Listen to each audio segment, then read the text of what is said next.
Welcome to the Fanclub fans. We always update the latest news of the day. Let's continue with the news right now. Biden hits the road, leaving his progressive agenda behind. Gone from the president's remarks recently have been top issues among the Democratic base, including immigration, student debt and voting rights, with the economy taking center stage instead. Washington.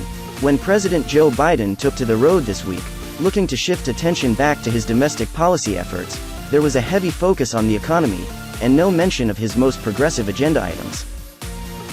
Biden made stops in Iowa and North Carolina, his first domestic travel in more than a month, with just over 6 months to go until the midterm elections.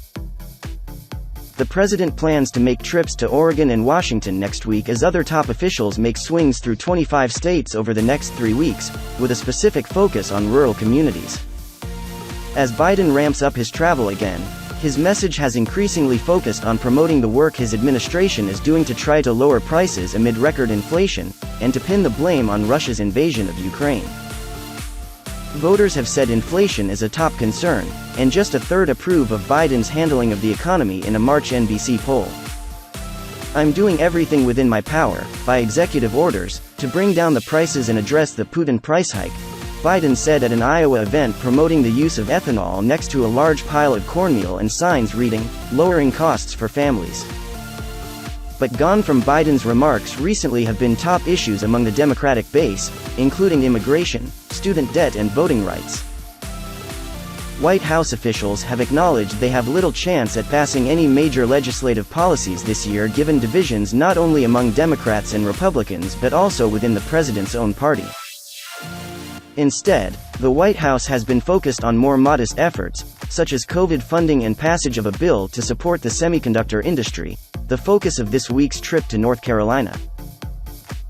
Biden has also been turning more to executive actions, signing an executive order last week on health insurance, signing an emergency waiver on ethanol fuel this week during a trip to Iowa allowing it to be sold during the summer months, and using the Defense Production Act to boost production of batteries used in electric vehicles. Cabinet-level officials have also been traveling across the country to promote the infrastructure law, an area Democratic strategists see as a selling point with voters ahead of the midterms. The officials plan to focus on promoting the law in rural communities, which have struggled in the past to get federal funding for infrastructure projects. In Washington, the White House has been holding high-profile events to promote relatively incremental advances. Earlier in the week, Biden held a gun control event in the Rose Garden where he promoted the finalization of a rule change on privately assembled firearms that he'd announced a year earlier at a similar event. Unable to get legislation passed that would limit drug prices, Biden held a celebratory event at the White House with former President Barack Obama talking up the Affordable Care Act and an executive order he was signing that would make more families eligible for health insurance subsidies. The efforts come as Biden's overall job approval rating has declined to 40%, the lowest of his presidency, in a national NBC News poll from March 27. The survey also found Republicans enjoyed a 2-point lead on the question of which party should control Congress ahead of November's midterm elections. In the poll, only a third of respondents said they approved of Biden's handling of the economy. But when it comes to some of the key priorities for progressives, there has been little action from the White House.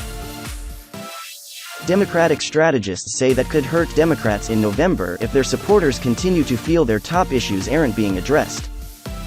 "There's been a lot of disappointment," said one Democratic strategist who works closely with progressive groups.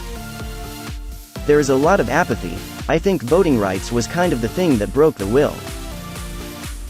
Biden hasn't spoken extensively about voting rights since January, when he came under heavy pressure from civil rights groups to do more ahead of Martin Luther King Day.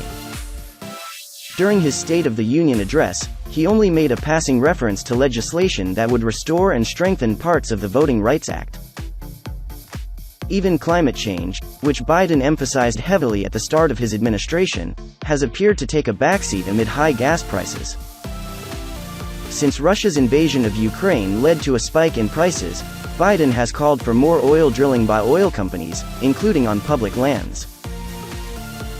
During a trip to an ethanol production facility in Iowa Tuesday, Biden signed an emergency waiver that will permit the sale of a blend of ethanol gas during the summer months that he said could reduce gas prices by 10 cents.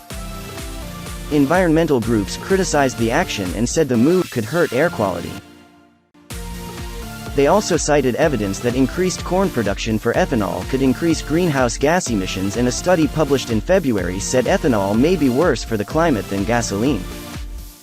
One progressive priority where the White House has suggested it may take action soon is police reform. After bipartisan efforts to pass legislation failed in Congress last year, the White House has been reviewing an executive order Biden could sign on the issue, White House Press Secretary Jen Psaki said this week. But when Biden makes a West Coast swing next week, in Oregon, where he is planning to talk about his infrastructure law, and in Washington, where the focus will be on efforts to lower prices, he will look to put the spotlight back on the economy, with the midterms just half a year away. This is the end of our news today. Thanks for watching and have a good day.